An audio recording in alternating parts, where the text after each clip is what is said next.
കന്യയോ ദേവലോക നർത്തകിയാം മങ്കയോ തേരിറങ്ങി വന്ന രാജകന്യയോ അയ്യോ ദേവലോക നർത്തകിയാം മങ്കയോ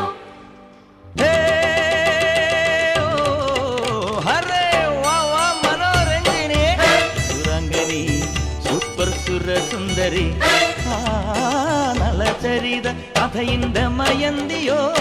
കണ്വാശ്രമത്തിൻ കാവ്യശകുന്തളയോ ഒമർ ഖയാമിൻ കവിത തുളുമ്പുന്ന മധുപാത്രമോ മനോരഞ്ജിനി സുരംഗനി സൂപ്പർ സുര സുന്ദരി